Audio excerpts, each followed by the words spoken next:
সুপ্রভাত বন্ধুরা, আজ 30 ডিসেম্বর সোমবার। শুরু করছি চিন্তনের মুখ্য বার্তা। শুরুতেই চোখ রাখবো আজকের আন্তর্জাতিক খবরে। পাকিস্তান সীমান্তে আফগানিস্তানের তালিবানি সেনার পাল্টা মার, 19 জওয়ানকে খতম করে 2 সেনা চৌকি দখল করল তালিবানরা।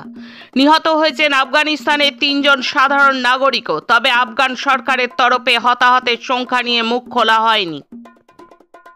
গণ অভ্যুত্থানের পর থেকেই বাংলাদেশে বৈষম্য বিরোধী ছাত্র আন্দোলনের সমন্বয়কদের নিয়ে একাংশের কাজকর্ম নিয়ে প্রশ্ন উঠতে শুরু করেছিল।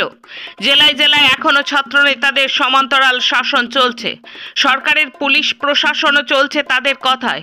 বাংলাদেশের অনাচারে এবার নাম জড়ালো ছাত্র আন্দোলনের সমন্বয়ক নেতা হাসনাত আবদুল্লাহর। অভিযোগ, ঢাকার সময় টিভির অফিসে গিয়ে তিনি 10 জন সাংবাদিককে চাকরিচ্যুত করতে চাপ দিচ্ছেন। নিন্দা জানালো বিশ্ব সাংবাদিক সংস্থা। আমেরিকার নিউ ইয়র্কে কারা কর্মকর্তারা হাতকড়া পরা এক বন্দীকে প্রচণ্ড মারধর করছেন, এমন একটা ভিডিও ফুটেজ নেট দুনিয়ায় ছড়িয়ে পড়েছে। মারধরের পরের দিন 10ই ডিসেম্বর ওই ব্যক্তি মারা যান। আমেরিকার প্রশাসনিক স্তর থেকে কোনো ব্যাখ্যা এখনো পাওয়া যায়নি। প্যালেস্টাইনের উত্তরে গাজার শেষ হাসপাতালে বিমান হামলা চালালো ইসরায়েলি বাহিনী। রোগী, চিকিৎসক, চিকিৎসাকর্মী সহ কামাল আদওয়ান হাসপাতালটি সম্পূর্ণভাবে পুড়ে ছাই হয়ে গেছে বলে জানিয়েছে প্রত্যক্ষদর্শীরা। ইসরায়েলের দাবি হাসপাতালটি আসলে ছিল হামাসের ঘাঁটি। বিজ্ঞান, স্বাস্থ্য ও পরিবেশ সংবাদ।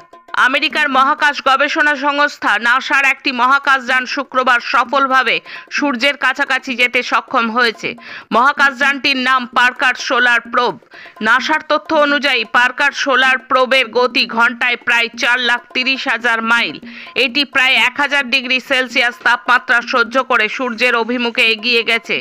এর আগে আর কোনো মহাকাশযান সূর্যের এত কাছাকাছি যেতে পারেনি। আসছি দেশের খবরে।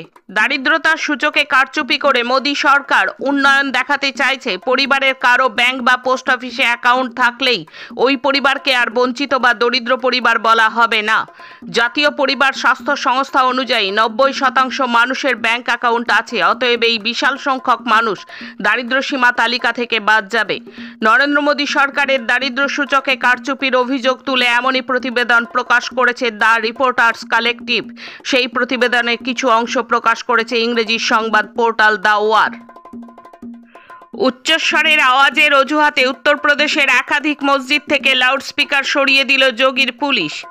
ওড়িশার কোরাপুট জেলায় মর্মান্তিক বাস দুর্ঘটনা। প্রায় 50 জন যাত্রী বোঝায় বাস নিয়ন্ত্রণ হারিয়ে খাদে পড়ে গেল। মৃত শিশু সহ 4 পুণ্যার্থী।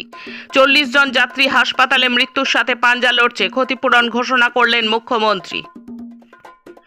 আসন্ন মহাকুম্ভ নিয়ে মোদির মুখে একতার বার্তা। অন্যদিকে পাশেই প্রয়াগে এলাকায় এলাকায় চলছে হিন্দুত্ববাদীদের সাম্প্রদায়িক উস্কানি। রাজস্থানের কোটায় আত্মহত্যা কমেছে প্রায় 50%, দাবি করল প্রশাসন। ধীরে ধীরে তুষারপাত স্বাভাবিক হচ্ছে উত্তর ভারতে, বিশেষ করে কাশ্মীরে। বরফে ঢাকা পড়েছে হিমাচলের কল্পা। অস্বাভাবিক তুষারপাত হিমাচলের কেলংয়ে। বরফে ঢেকে গেছে উত্তরাখণ্ডের হরবিল শহর। জম্মু কাশ্মীরের উধমপুরে পর্যটক বোঝায় বাস ঢুকে গেল আলগা বরফে। এখন রাজ্যের খবর। পশ্চিমবঙ্গে পরিবার পিছু মাসিক খরচের ক্ষমতা হ্রাস পাচ্ছে, জানাচ্ছে জাতীয় সমীক্ষা। অবশেষে পাসপোর্ট জালিয়াতি কাণ্ডের মূল পাণ্ডা মনোজ গুপ্ত ধরা পড়ল পুলিশের জালে। এই মনোজ গুপ্ত গত 1 মাসে 12 বার বাড়ি বদল করেছে। ভাবনা, চিন্তা এবং কাজের ধারাকে সাম্প্রতিক পরিস্থিতির সাথে সাযুজ্যপূর্ণ করতে হবে, সিপিআইএম পূর্ব বর্ধমান জেলা সম্মেলনে বার্তা মোহাম্মদ সেলিমের। সম্পাদক পদে পুনর্নির্বাচিত সৈয়দ হোসেন। ইন্ডিয়া জোটে সিপিআইএম আছে সংঘকে রুখতে, তৃণমূল আছে চক্রান্ত করে জোটকে দুর্বল করতে, বীরভূম জেলা সম্মেলনে বললেন রামচন্দ্র ডোম। সম্পাদক পদে পুনর্নির্বাচিত গৌতম ঘোষ। বহরমপুরে তৃণমূল নেতার গাড়ি লক্ষ্য করে এলোপাথারি গুলি। সিসিটিভি দেখে দুষ্কৃতীদের খোঁজ চলছে। তৃণমূলের গোষ্ঠীদ্বন্দ্ব বলছে এলাকার মানুষ। আলুর দাম বৃদ্ধি নিয়ন্ত্রণ করছে ভোটিং চক্র। ফাঁস হলো অসাধু চক্রের কাজের ধারা। শেষে খেলার খবর। বিশ্ব র্যাপিড দাবায় দ্বিতীয়বার চ্যাম্পিয়ন হলেন ভারতের মহিলা গ্র্যান্ডমাস্টার কেনেডু হাম্পি। প্রতিযোগিতার শেষ রাউন্ডে আয়েদিন সুকান্দারকে হারিয়ে খেতাব নিশ্চিত করেন। 2019 সালেও বিশ্ব র্যাপিড দাবার খেতাব জিতেছিলেন 37 বছরের দাবাড়ু। ভারতীয় দাবায় নতুন ইতিহাস গড়লেন হাম্পি। ফিরছে বঙ্গ ফুটবলের গৌরব। সার্ভিসেসকে 4-2 গোলে উড়িয়ে সন্তোষ ট্রফির ফাইনালে উঠে গেল বাংলা। জোড়া গোল করলেন রবি হাঁসদা। এই নিয়ে চলতি সন্তোষ ট্রফিতে 11টা গোল হয়ে গেল বাংলা স্ট্রাইকারের, আর সেই সঙ্গে ছুঁয়ে ফেললেন কিংবদন্তি মোহাম্মদ হাবিবকে। 2024 সালের আইসিসি সেরা ক্রিকেটারের পুরস্কারের জন্য মনোনীত হয়েছেন 4 ক্রিকেটার। তালিকায় রয়েছেন আর্শদীপ সিং ও বাবর আজম, কিন্তু জায়গা পাননি জসপ্রীত বুমরাহ। আজকের মুখ্য বার্তা এই পর্যন্ত। নমস্কার।